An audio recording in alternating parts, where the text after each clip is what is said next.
Hello दोस्तों, स्वागत है आप लोग का ग्लीफुल स्टडी में। तो दोस्तों, जैसा कि आप लोग जानते हैं कि ये हम लोग का लेटर और ऐसे का सीरीज चल रहा था। 15 अगस्त से इसकी शुरुआत की गई थी। आज के इस टॉपिक में हम लोग ऐसे यानी कि निबंध का एक बहुत ही इम्पोर्टेंट टॉपिक प्रैक्टिस करेंगे। तो चलिए शुरुआत करते हैं, लेकिन उससे पहले कुछ बातें कर लेते हैं। जैसे कि 15 अगस्त से शुरुआत किया गया था ये सीरीज को, लेकिन जिस तरीके से व्यूज़ आ रहे हैं यूट्यूब चैनल पर यानी वीडियो पर, उससे लगता है कि आप लोगों को उतना इंटरेस्ट नहीं आ रहा है। इसका मतलब इसका दो कारण हो सकता है। एक, या तो कि आप लोग ग्रुप डी के एग्ज़ाम में बिजी हैं, उसकी तैयारी कर रहे हैं, या फिर आप लोग रिज़ल्ट का वेट कर रहे हैं कि रिज़ल्ट आएगा उसके बाद तैयारी शुरू करेंगे। तो मैं आपको बता दूं कि एक वीडियो बनाने में कम से कम 4 से 5 घंटे लगते हैं, वो भी बिना किसी एडिटिंग के। तो मेरी सारी वीडियो जो होती है बिना एडिटिंग के होती है, उसमें कोई एक्स्ट्रा इफ़ेक्ट जो है मैं नहीं डालता हूँ। तो भी मेरे को 4-5 घंटे लगते हैं, और उसके बाद भी अगर आप लोग इंटरेस्ट नहीं दिखाएंगे तो फिर ये सीरीज हो सकता है कि बंद कर दिया जाए, और जब रिज़ल्ट आएगा तो फिर स्टार्ट किया जाएगा। तो जैसा होगा आप लोग डिसाइड कर लीजिएगा आप लोग को क्या करना है, और बाकी आप लोग की मर्ज़ी। तो चलिए आते हैं आज के टॉपिक पर। हम लोग बात करते हैं निबंध। ठीक है, निबंध कैसे लिखा जाता है, इसको लेकर जो भी डाउट है आपके आज क्लियर हो जाएंगे। जैसे कि निबंध के कितने भाग होते हैं, तो इसमें 3 भागों में लिखना चाहिए निबंध को। सबसे पहले देख लीजिए परिचय। ठीक है, सबसे पहला भाग क्या होना चाहिए, परिचय, यानी कि इंट्रोडक्शन आपको देना चाहिए। और इंट्रोडक्शन की जो टॉपिक है उसके बारे में थोड़ा बहुत जानकारी पढ़ने वाले को मिल जाए, वैसा ही छोटा सा इंट्रोडक्शन देना चाहिए। ठीक है, तो संक्षिप्त में होना चाहिए। यहाँ पे ध्यान रखिएगा कि संक्षिप्त में होना चाहिए। जितनी कम बातें लिखेंगे उतना ही ज़्यादा वो आकर्षक लगेगा। उसके बाद आते हैं मुख्य बात, यानी कि मेन बॉडी पार्ट जो होते हैं वो। इसमें अब आपको पूरा सारी बातें लिखनी है जो आप टॉपिक उठाए हैं, उस टॉपिक से जुड़ी हुई बहुत सारी इंपॉर्टेंट बातें उस बॉडी पार्ट में, इस वाले भाग में लिखना चाहिए। ठीक है, तो इसको थोड़ा सा विस्तारित रूप में लिख देना चाहिए। आगे बात करें, तीसरा जो स्टेप होगा उसमें क्या करेंगे कि निष्कर्ष लिखेंगे। ठीक है, निष्कर्ष। तो निष्कर्ष में क्या होगा कि पूरा का निचोड़ आपने जो लिखा उससे आप समाज को क्या संदेश देना चाहते हैं, आपका उद्देश्य क्या उससे प्रकट हो रहा है, आप क्या सलाह देना चाह रहे हैं, आप क्या किस तरह का उसमें अपनी तरफ से कुछ बदलाव चाहते हैं, तो वो सारी चीज़ें निष्कर्ष के तौर पर लिखा जाता है। अब आते हैं आज के टॉपिक पर। तो आज का टॉपिक है दहेज एक कुप्रथा। ठीक है, दहेज एक कुप्रथा अगर मान लेते हैं इस तरह से दे देता है निबंध लिखने को, तो आप कैसे लिखेंगे इस तरह का निबंध, चलिए आज सीखते हैं। सबसे पहले क्या करना होगा, आपको हेडलाइन देनी पड़ेगी, यानी कि हेडिंग, दहेज एक कुप्रथा। फिर आप चाहे तो उसको अंडरलाइन भी कर सकते हैं। ठीक है, अंडरलाइन उसको कर दीजिए। और उसके बाद जैसे ही आप शुरुआत करेंगे लिखने का, हमें क्या करना है, इंट्रोडक्शन पार्ट लिखना है। तो एक स्पेस, ठीक है, एक शब्द का स्पेस छोड़कर यहाँ से शुरू करनी चाहिए। तो चलिए हम लोग अब शुरू करते हैं और पढ़ते हैं कि क्या इंट्रोडक्शन हो सकता है दहेज प्रथा का। देखिए, दहेज प्रथा आज के आधुनिक युग में एक दानव का रूप धारण कर चुकी है। यह ऐसा काला सांप है जिसका डसा पानी नहीं मांगता। इस प्रथा के कारण विवाह एक व्यापार प्रणाली बन गया है। ठीक है, यहाँ तक आपको कहीं दिक्कत नहीं हुई होगी।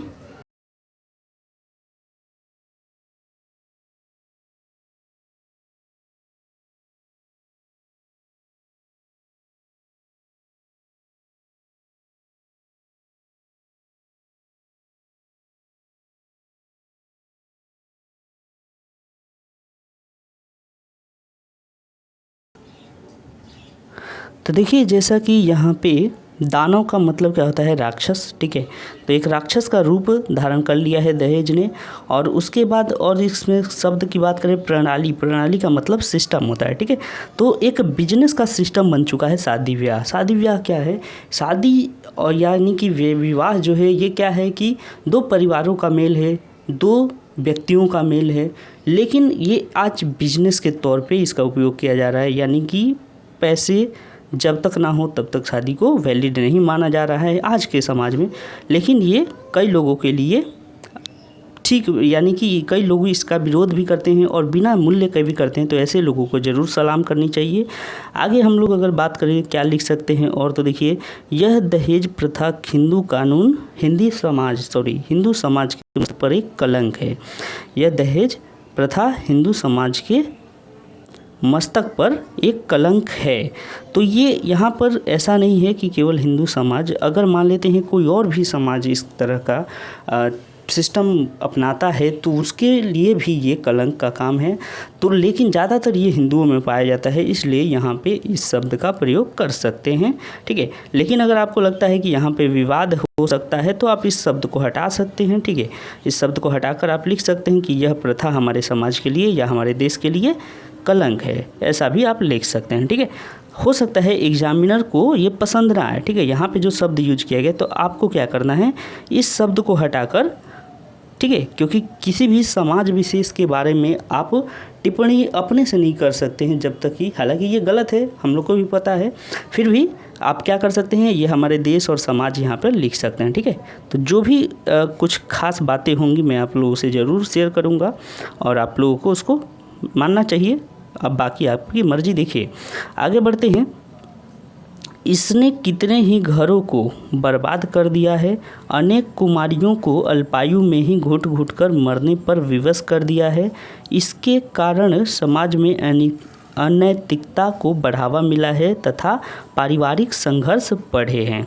चलिए यहाँ तक का मतलब समझ लेते हैं। देखिए कुमारियों का मतलब क्या हुआ, जो लड़की विवाहित नहीं है, कुमारी, ठीक है। तो वो लोग अल्पायु, अल्पायु मतलब कि कम आयु में, अल्प का मतलब होता है कम और आयु ये संधि विच्छेद संधि से बना है। इसका जब विच्छेद करेंगे तो दो शब्दों में ये बनेगा अल्प प्लस आयु, ठीक है। तो अल्प यानी कि होता है कम और आयु यानी कि उम्र। तो कम आयु में, ठीक है, कम उम्र में, ठीक है, आप ये समझ पाए होंगे, कम उम्र में घुट घुट कर मरने पर विवश कर दिया जाता है। कारण है कि छोटी उम्र में इनकी शादी कर दी जाती है, जिसके कारण उनको दहेज के लिए ताने सुनने पड़ते हैं और बाकी सारी पीड़ाएं, जो उत्पीड़न मामले उनके खिलाफ किए जाते हैं, तो इसलिए वो घुट घुट कर जीती हैं। इसके कारण समाज में अनैतिकता को बढ़ावा मिला है। अनैतिकता मतलब कि लोगों के जो विचार हैं, ठीक है, लोगों का जो मनोशक्ति है, मन की जो शक्ति है वो घट रहा है। लोगों में जो है वो कहते हैं कि बहुत सारी जो गलत नीतियाँ, गलत विचार, गलत धारणाएं वो इनको उनके मन में बढ़ रही हैं और उसके बाद पारिवारिक संघर्ष बढ़ रहे हैं, यानी कि झगड़ा, मारपीट, लड़ाई, ये सब जो है इसके मुख्य कारण बन चुके हैं, ठीक है, ये प्रथा के कारण।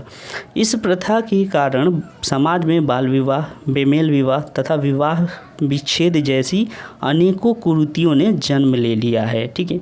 तो क्या होता है कि लोग जो है छोटे उम्र में ही शादी कर देते हैं बच्चों का। कारण है कि उस समय जो वर है वो काम नहीं करता है, तो लोग सोचते हैं कि चलो अभी काम धंधा है नहीं तो अभी कर देंगे, बड़ा होगा तो ज़्यादा पैसे देने पड़ेंगे, तो इसलिए छोटे उम्र में ही कर देता है। बेमेल विवाह, कई लोग जो है पैसा बचाने की चक्कर में, यानी कि दहेज ज़्यादा ना देना पड़े, तो 60 साल की उम्र वाले का किसके संग, तो 20 साल वाले लड़की के संग भी शादी कर देते हैं। तो ये बेमेल शादी हुआ।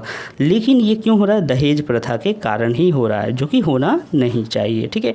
और विवाह विच्छेद यानी कि क्या होता है, विवाह से अलगाव भी हो जाता है इसी के कारण, ठीक है। तो ये आप लोग पूरा समझ गए होंगे। इंट्रोडक्शन पार्ट में हमने बता दिया जितना इसकी बुराई थी या जैसा इसके बारे में बताना चाहिए था। Introduction part complete. अब आते हैं विस्तार से बात करेंगे, यानी कि मेन बॉडी पार्ट में। तो देखिए चूँकि एसएससी में कोई आपका लिमिट नहीं है, वर्ड लिमिट नहीं है कि इतने वर्डों का होना चाहिए, फिर भी हम लोग 250 से कम ही रखेंगे वर्ड, ठीक है। देखने में अच्छा लगता है, ज़्यादा लंबा अनुच्छेद जो है यानी कि पैराग्राफ पढ़ने में भी मज़ा नहीं आता। चलिए अब देखते हैं आगे। अगर बॉडी पार्ट में आएंगे तो यहाँ पे देखिए ध्यान से एक स्पेस छोड़ना पड़ेगा आपको जहाँ भी ख़त्म हो। अच्छा मेरा यहाँ पर ख़त्म हुआ तो इसलिए ये नहीं कि यहीं इसके बाद यहाँ से शुरू किया हूँ, यहाँ भी ख़त्म होता तब भी यहीं से शुरू किया जाता है, ठीक है, ध्यान रखें। कुछ लोग होते हैं यहाँ पे ख़त्म हुआ तो यहाँ से शुरू करते हैं, ऐसा बिल्कुल ना करें। पैराग्राफ चेंज करना है, आपने बुक में देखा होगा, अगर मेरी बात को विश्वास ना हो तो किसी भी किताब को उठा कर देख लीजिए। अगर पैराग्राफ यहाँ पर ख़त्म हो रहा है तो यहाँ से नेक्स्ट शुरुआत किया जाता है, ठीक है, यहीं से शुरुआत होता है, कहीं भी ख़त्म हो। हमारा यहाँ पे ख़त्म हुआ लेकिन हम शुरुआत यहीं से करेंगे। समझ में आया होगा। तो चलिए एक स्पेस देने के बाद आपको यहाँ पे समझ में आया होगा, एक स्पेस यहाँ पे छोड़ने के बाद यहाँ से एक शब्दों का स्पेस छोड़ने के बाद यहाँ से शुरू कर देंगे, ठीक है। तो ये बातें हो गई, समझ में आ गई होंगी। अब आते हैं आगे। कहता है कि देश में व्याप्त दहेज की कुप्रथा का स्वरूप अत्यंत प्राचीन है, यानी कि बहुत पुराने समय से है। प्राचीनतम धर्म ग्रंथ मनुस्मृति में उल्लेखित है। ठीक है, माता पिता कन्या के विवाह के समय दान भाग के रूप में धन संपत्ति उपहार आदि कन्या को प्रदत्त कर वर को समर्पित करें। ठीक है, अब देखिए मनुस्मृति हिंदुओं का एक पुराना किताब है। इसमें कानूनों के बारे में बताया गया है, कौन से चीज़ पर कौन सा कानून लागू होता है। तो उसमें बताया गया है कि माता पिता जो है अपनी बेटी को विवाह के समय दान भाग के रूप में कुछ धन संपत्ति और कुछ उपहार दे सकते हैं। ठीक है, ये मतलब उनकी इच्छा पर ऊपर है कि वो क्या दें, कितना दें। ओके, आगे देखिए। पर इस संदर्भ में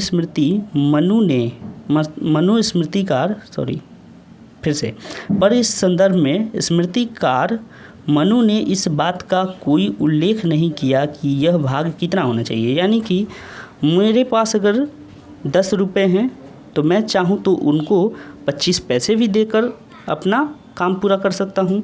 यानी कि इन्होंने ये नहीं बताया कि आपको पूरा कितना भाग देना चाहिए। संपत्ति दे सकते हैं, कुछ उपहार दे सकते हैं, लेकिन कितना देना चाहिए इन्होंने नहीं बताया था। कालांतर में स्वेच्छा से कन्या को प्रदत्त किया जाने वाला धन वर पक्ष का अधिकार बन गया। कालांतर का मतलब क्या हो गया? समय बीतने के साथ। ठीक है, समय बीतने के साथ यहाँ पे पहले क्या था, मनुस्मृति के अनुसार कि आपकी जो इच्छा हो उतना दीजिए। ठीक है, लेकिन अब जो है ये देखिए स्वेच्छा यानी कि खुद की इच्छा से जो दिया जाता था उसको अब क्या हुआ, वर पक्षों ने अपना अधिकार बना लिया कि नहीं हमें तो 25 लाख चाहिए। ये सब जो किया गया ये छोड़ देना चाहिए था कन्या पक्ष के माता पिता के ऊपर कि आप निर्धारित करिए, आपको अगर कुछ देना है तो दीजिए, नहीं तो कोई बात नहीं। लेकिन इसको अब अधिकार के रूप में मान लिया गया है और कहा जाता है कि हमें इतना ही चाहिए। और बाद में इस कुप्रथा ने एक कुप्रथा या बुराई का रूप धारण कर लिया। अब इस प्रथा ने क्या किया कि कुप्रथा का रूप धारण कर लिया। अब इसमें बुराई आने लगी। दहेज की समस्या आजकल बड़ी तेज़ी से बढ़ती जा रही है। धन की लालसा बढ़ने के कारण वर पक्ष के लोग विवाह में मिले दहेज से संतुष्ट नहीं होते हैं। तो इसका मतलब क्या हो रहा है कि धन की लालसा, ठीक है, लालसा यानी कि चाहत, तो धन की लालसा बढ़ाने के कारण वर पक्ष के लोग विवाह में मिले दहेज से संतुष्ट नहीं होते। परिणाम स्वरूप वधुओं को जिंदा जलाकर मार दिया जाता है। इसके कारण बहुत से परिवार तो लड़की के जन्म को अभिशाप मानने लगे हैं। यह समस्या दिन प्रतिदिन विकराल रूप धारण करती जा रही है। धीरे धीरे सारा समाज इसकी चपेट में आता जा रहा है। तो आप यहाँ पे पूरी बात समझ पाए होंगे कि यहाँ पे कई सारी जैसे कि घटनाओं का वर्णन किया गया है। तो ये सारी घटनाओं आपने खुद भी देखा होगा। और इसके अलावे ये जिंदा जलाना, मारपीट करना, ये तो समाज में बढ़ ही गया है और इसका कारण ये भी एक है। ठीक है, यानी कि दहेज प्रथा एक इसका बहुत बड़ा कारण है। और लड़कियां जो है अपने आप को क्या मानने लगी हैं, अभिशापित, यानी कि वो अपने आप को एक बुराई समझने लगी हैं। लोगों को लगता है कि लड़की को जन्म दे दिए तो ये एक बुराई हो गई, यानी कि इसमें उनका नुकसान है, ऐसा लोग मानने लगे हैं। तो ये आप यहाँ से बॉडी पार्ट में जितना आपको लगता है इम्पोर्टेंट है उतना लिख दीजिए। उसके बाद फिर स्पेस दीजिए और उसके बाद नेक्स्ट जो पैराग्राफ लिखना है उसके लिए एक स्पेस, एक शब्द का स्पेस छोड़कर फिर से शुरू करेंगे कंक्लूजन, कि अब आप क्या चाहते हैं, क्या कार्रवाई होनी चाहिए और क्या नियम कानून बनने चाहिए, वो आप यहाँ पे बताएंगे अपने अनुसार या फिर आपके जो समाज के विद्वान लोग हैं उनके अनुसार वो सारी चीज़ें यहाँ पे लिखेंगे। तो चलिए शुरू करते हैं। देखिए, इस सामाजिक कोढ़ से छुटकारा पाने के लिए हमें भरसक प्रयत्न करना चाहिए। इसके लिए हमारी सरकार द्वारा अनेकों प्रयत्न किए गए, ठीक है, अनेकों प्रयत्न किए गए हैं जैसे हिंदू उत्तराधिकारी अधिनियम पारित करना। तो सरकार ने क्या किया कि हिंदू उत्तराधिकारी अधिनियम पारित किया है। इसमें क्या होता है, देखिए, इसमें कन्याओं को पैतृक संपत्ति में अधिकार मिलने की व्यवस्था है। इसका मतलब है कि जो माता पिता की संपत्ति होगी उसमें लड़कियों को भी अधिकार मिलेगा। ये कानून पारित किया गया है। ठीक है, तो इस कानून को पारित इसीलिए किया गया कि चलिए इससे कुछ राहत मिलेगी लड़कियों को। उसके अलावा देखिए, दहेज प्रथा को दंडनीय अपराध घोषित किया गया तथा इसकी रोकथाम के लिए दहेज निषेध अधिनियम पारित किया गया। अब देखिए, इसको क्या किया गया, दंडनीय अपराध के रूप में पारित किया गया दहेज प्रथा को। उसके अलावा एक अधिनियम पारित किया गया है, दहेज निषेध अधिनियम, ठीक है। इसी निषेध में जो दंड है, प्रावधान है, सब कुछ वहाँ पे लिखा हुआ है, क्या प्रावधान होगा। तो दहेज निषेध का मतलब मना होता है, ठीक है। तो दहेज निषेध अधिनियम पारित किया गया ताकि लोगों को मन में डर भय हो कि कानून के कारण जो है उनको सज़ा मिल सकती है, फिर भी वैसा देखिए आगे हम लोग पढ़ेंगे तो मिलेगा है वही बात। इन सब का बहुत प्रभाव नहीं पड़ा है। आपने भी खुद रियलाइज़ किया होगा कि हाँ वैसा तो है नहीं। इसके दंड आप जब देखेंगे तो बहुत भयानक है, लेकिन लोगों को उसका असर नहीं, क्योंकि जागरूकता भी नहीं है, ठीक है। कितने शादी विवाह आपने देखे होंगे जहाँ पे पुलिस आकर इन सब का वेरीफाई करती होगी या फिर इन सब का देख रेख करती होगी। ऐसा कुछ होता नहीं है, किसी तरह का शिकायत मिलने पर कार्रवाई नहीं होती है। ये तो अलग बात है कि पुलिस खुद जाके ये सब करे, ऐसा तो होता नहीं है। जब शिकायत करने पर ही नहीं कार्रवाई होती है तो फिर अपने से वो लोग ऐसा क्यों करेंगे, है ना। तो ये सारी बुराइयां हैं, इनको ख़त्म करने की ज़रूरत है। इसके उपरांत विवाह योग्य आयु की सीमा बढ़ाई गई। क्या क्या और कदम उठाए गए, तो आपने देखा होगा कि पहले 18 साल था एज, अभी 21 कर दिया गया है, ठीक है। किसके लिए, ये गर्ल्स का एज 18 से 21 कर दिया गया है, ताकि वो जितना ज़्यादा बड़े होंगे उतना मैच्योरिटी आएगा और वो अपनी समझ के अनुसार काम कर पाएंगे, इसलिए ऐसा किया गया। अब आगे देखिए, आवश्यकता इस बात की है कि इसका कठोरता से पालन कराया जाए, ठीक है। केवल नियम बना देने से कुछ नहीं होगा, उसको पालन भी करवाना पड़ेगा। लड़कियों को उच्च शिक्षा दी जाए, युवा वर्ग को शिक्षित किया जाए ताकि वे इस कुप्रथा का डटकर सामना कर सकें। अतः हम सबको मिलकर इस प्रथा को जड़ से समाप्त कर देना चाहिए, तभी हमारा समाज प्रगति कर सकता है। तो यहाँ तक आपको कहीं पे असुविधा नहीं होगी समझने में, ठीक है। तो उम्मीद है कि आपके लिए ये वीडियो हेल्पफुल रहा होगा, और आगे आने वाले वीडियो के लिए अब आपको निर्णय लेना है कि आप लोग देखना चाहते हैं या नहीं चाहते हैं। तो अगर व्यूज़ कम आएंगे तो फिर इस क्लासेस को रोक दिया जाएगा, ठीक है। और आप लोग को अगर किसी तरह की समस्या है, यानी कि इस पूरे वीडियो में कहीं पे कोई शब्द समझने में असुविधा हो, तो आप कमेंट करके ज़रूर बताइए, और बाकी आपकी मर्ज़ी। Thank you.